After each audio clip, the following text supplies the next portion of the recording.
Hello Balmy Badger Army, I hope you're all well guys. We have with us today a special guest on the bench. We have Dave from 8 Rounds Rapid, sir. How are you? Very well, mate. How are you? Not too bad, not too bad. It's lovely to see you. Lovely to see you as well. Tell us a little bit about your band and the ideas behind it.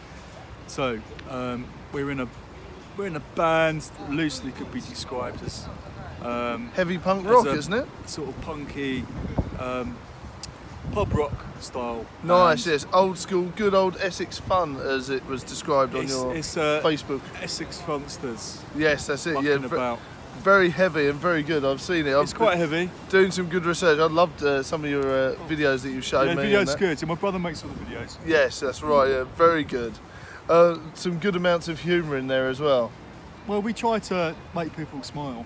That's right, yes. That's all you can hope for. That's all you can hope for, man. I love it. So when was your band created then? When did you go, I know what we need to do, guys? Well, I've been mucking about with it in the old workshop since about 2010. 2010, so a fair while ago. So that's like 8 years now. Yeah, God, that's incredible, isn't it? That's incredible, yeah. That's the sort of genesis, and then in the current lineup with Jules, Lee and Simon's been about 5 years. Nice, nice. So that's kind of when it became something a little bit more rounded and the thing that you would hear if you wanted to listen to it. Oh, that's very cool. So do you think like the first 3 years when it was created, it was a bit of sort of eclectic mix that you weren't really too happy with? Well, it's a kind of there's a sort of arc with a band, and everyone sort of begins the process. And I didn't really want to be in a band.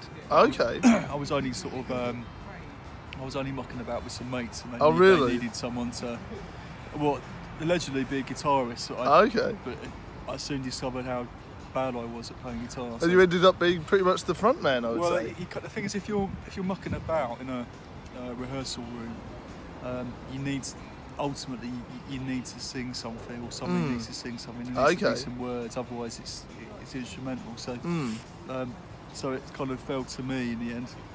Yeah. Because nobody else wanted to do it. To sort of step up to the microphone, and it became what it was due to my sort of lack of traditional singing training. Nice, but there's nothing wrong with a good bit of heavy. I'd also say there's like elements of heavy metal definitely in your voice. I guess so. It's quite high, naturally quite high pitched. It's sort of someone described it at the weekend to me as it's sounding like cheap wine. Cheap wine? Oh God! Cuts through. It does sort of cut through, but I'm all right with that. You cut through? No, it sounds good. I love your videos and the music, man. I think it's great. Yeah, my brother does some amazing videos. He's won awards in advertising for direction. Really? And, okay. He's a clever stick. And, I was going to say, that's really good. He's done 3 so far, and he's just editing a 4th one. So oh, really? Yeah. Another one coming out soon. When will that come out soon? I think probably the end of February. Okay. So not too far in the future. Cool. So I'd love to have you back on the show, ready for when that comes out. I'd love to come back, mate. That'd be great. Yeah. I always love chatting to you. Indeed, it's good fun, isn't it? The Badger Show, indeed, yeah. Well, it's been great having you here, but I want to talk a little bit longer about what we discussed the other day and your thoughts about gaming, because you're a bit of an old school gamer yourself. I was an old school gamer. I very much enjoyed during my childhood things like Jet Set Willing. Oh yes, and, old school classic. Those things, and kind of what else would it be? I'm trying to think now. I used to like the kind of arcade games at the time. Manic Miner, I believe you said. Manic Miner, I used to like Manic Miner. Bomb Jack, I used to enjoy. Bomb Jack, that sounds good. That's a fantastic game. When I was a tiny small child, I remember being taken to Southend to the airport, the museum there, and there was a game in there called I think it was Tank Command. Yes, I know the one. It's like a kind of like a green sort of liney outline of a tank. Okay. And it was terrifying. You had the proper kind of tank controls. Real old school. 2 sort of joysticks, and if you got blown up, because you can never work out where the enemy tank was coming from. Really? Okay. You would get a vibration coming through the sticks. It was the most terrifying thing, and it was brilliant. And I remember we would save up to play this game. Really? I would walk over there. It was about a 3 or 4 mile walk, and I'd walk over there quite a lot of Sundays just to play that game. So really? That's my kind of only only real interest in games. Old school arcade. Yeah, I don't play games a lot now because I don't really have the time, and I've been sort of diverted into other. But yeah, no, I'm really loving the band stuff. So, what's your inspiration for the band? Where did that come from? Like, what sort of inspires you? What inspires? I don't know really. I'm not a massive fan of music. Really? Okay.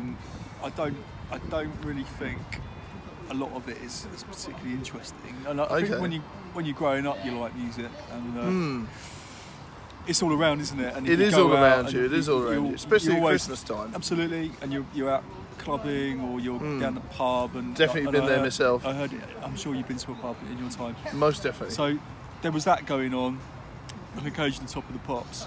Okay, yeah. But then, I kind of I didn't really have any particular reason to be interested in it. Okay. Like, no one round my way was ever sort of playing in bands or doing anything like that. It just wasn't something. I mean, we just kicked around footballs and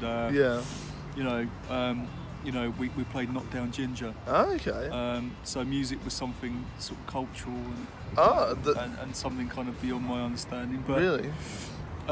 That's really interesting though, because it almost seems to me that you've sort of not fallen into it, but you've sort of decided to do your own style, and I think without any background inspiration it's totally unique. I think that's great. Well, maybe, but I hope so. I think we don't we're not trying to emulate anyone. No. I think most bands that I come into contact with where we were supporting or support us seem to sort of be schooled in a particular sort of genre, or that they're sort of passionate about this, that and the other, and I don't think that really is what's going on with us. Our drummer likes dance music, or used to like dance music. The guitarist kind of knows quite a lot about blues music. The bass player, I don't think he's really that fussed one way or the other, and I'm not. But I think it's great that you're loving the band and you love the hobby, but you've got no sort of outside, influences. I think that's what makes it that bit fresher. Well, I think maybe that's true. I think so. But I mean, there's having sort of been in several lineups of other bands now, you realise that after a while, certain things start to sort of gel, and it becomes almost kind of habit forming. That's cool. We enjoy each other's company, and then that's definitely what it's worth. That's the only motivation. Well, that's worth it. That's what it's all about, man. That's what it's all about. So, what's the name of the new album? Well, that's Codename Secret. Okay. So, will I be able to get you on the show again and reveal it soon enough? Excellent. That's great. That's great. Oh, that's awesome. But I just wanted to talk about you. Also, we talked about the other day when you met some of the members of Chumbawamba, you said. Yeah, I'm in contact with one of the founders called Dunstan. Okay. We're doing some gigs with Dunstan. Very cool. In April. And we bump into sort of well-known, significant people all the time. That's another thing that people don't necessarily appreciate, is that bands they might have liked back in the day, sort of early 2000s, or they're still going, they're still touring. People kind of then move into different areas, and they form other sort of bands, and they meet new people, and they get interested in new things, and it's kind of because of because music is so fractured now. That's right, yeah, definitely. And what with it all being, everything is possible to be in the number 10 sort of thing. Yeah. So it's not just current stuff. It's like the things that people are aware of in the charts or on Radio 1. It's such a kind of small. Well, obviously it's not a small percentage of music. But in terms of what people are actually listening to, it's not necessarily representative. So you go out on a weekend to any of the kind of major gigs, sort of centres, and you'll find people who you might actually have known in the past. It's a weird time, I think, because music is free. Yeah, that's right. No one pays for anything. They don't see value in it. So I think it was recently there was like Liam Gallagher and stuff like that. He was like, years ago, people would be doing this, someone would make my tea for me, someone would do this, I saw that clip, and it was half joking, but it's true, like the state of the music industry is very strange. Like, how can anyone make any money? It must be really hard. They're trying to figure it all out. That no one can really necessarily say how that money that that previously was there is now being kind of diverted. I mean, most people make their money out of playing live. Yeah, that's right, like yourself. And well, sometimes, but you know, a lot of the time you play for free, or there'll be half a dozen people there, or there might be 100 people there. Yeah, so it's potluck, isn't it? Yeah, I mean, we played in France a few weeks ago, and there was 500 people there. That's mad, 500 people. How did you handle that? It was kind of challenging, but yeah, I was going to say nothing really changes. You know, you just do the same thing, and if people like it, they like it. If they don't, they don't. And that's mad. I don't really care one way or the other, actually. Really? Well, that's good then. So if you're happy with like 10 people or 500, I think that's great. So tell us a bit more about, you know, we were discussing the other day your experiences with France. France, yeah. Well, I mean, the continent is quite different musically in terms of what their reference points are. So I think we forget in the UK just how central Manchester and London and Liverpool are to sort of the international music scene. Well, so, I think the world's got smaller, hasn't it? No one can deny that, not with the internet age. And no, absolutely. Like but what you discover in France, Germany, and these other places is that they're so sort of so there's so much deference to English sort of culture that if you go over there and they know and they work out that you're English, you're instantly kind of sort of put on a bit of a pedestal. That's awesome, man. Which is strange because obviously when we're over here, there's so many bands about. You wouldn't believe. Everyone seems to have been in a band or is in a band. And it's just what tends to happen in this country, and so it makes it that much more difficult for what you're doing to kind of to be kind of acknowledged, really, because it's just a sea of different people, people doing different things, and you know, because it is also so subjective. But you think France is like the new home for your band in a way, then? Well, I think there's I wouldn't necessarily say for our band, but I think.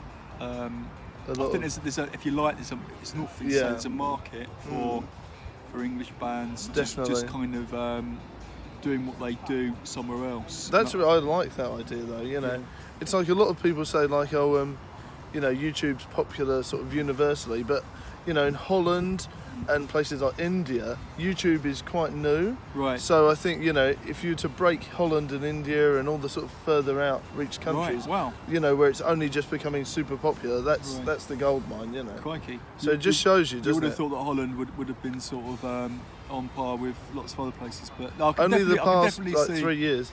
I can definitely see how sort of the developing world is a sort of they're starting to understand it. And, it's really good. If you're in there from the start, then I think so. Yeah. You know, but I mean, ultimately with these things, as you know, it's the motivation for doing, or the motivation I think for doing any of this stuff is to try and make something that's good. Yeah, that's it. Yeah, like you were saying, unique and interesting. I mean, in terms of sort of chasing popularity or on sort of, you know, wealth or fame, that isn't really what it's about. It is all about entertaining people, as we know on the show, isn't it? Entertaining and just seeing people smile and loving the creations, I think. Well, and also loving the videos and all that. It's difficult.